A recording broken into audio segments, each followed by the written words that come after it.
პატიმრობაში მყოფი ოპოზიციონერი პოლიტიკოსის ელენე ხოშტარიას ჯანმრთელობის მდგომარეობის შესახებ ახალი დეტალები ხდება ცნობილი. ექიმების მაკაიო სელიანისა და ანი ქავთარაძის ინფორმაციით ხოშტარიას ანთებითი სპონდილოართრიტი დაუდასტურდა. მათი თქმით, სამკურნალო პრეპარატ ელენე ხოშტარია ხვალიდან მიიღებს. დავადასტურეთ დიაგნოზი, რაზედაც იყო ეჭვი, ეს გახლავთ ანთებითი სპონდილოართრიტი, ანუ ხერხემლის ანთებითი დაავადება, რომლის დროსაც შერეული ფორმა, რომლის დროსაც ზიანდება არა მხოლოდ ხერხემალი, არამედ პერიფერიული სახსრები. ჩვენ ამ პრეპარატებიდან შევარჩიეთ ერთ-ერთი, რომელიც ყველაზე შესაძლოდ უსაფრთხო იქნება ქალბატონი ელენესთვის. ჩვენ ამ პრეპარატს დავიწყებთ ხვალ, ინტენსიური იქნება ეს პროცესი 1 თვის განმავლობაში, ამიტომ ქალბატონი ელენე პაციენტი დარჩება სტაციონარში, ვივამედში.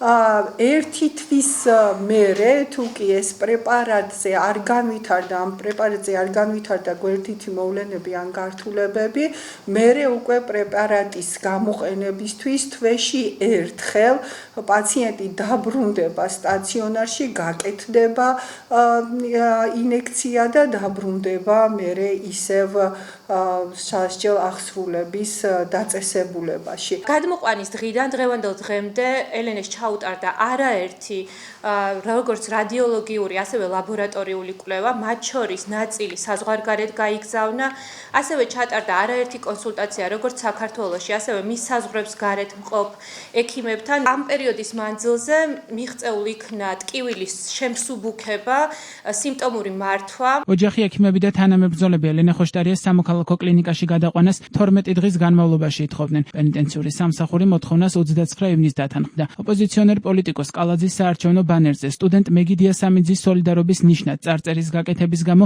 1 წლითა და 6 თვით თავისუფლების აღკვეთა აქვს მისჯილი. განაჩენით მან ციხე 2027 წლის მარტში უნდა დატოვოს.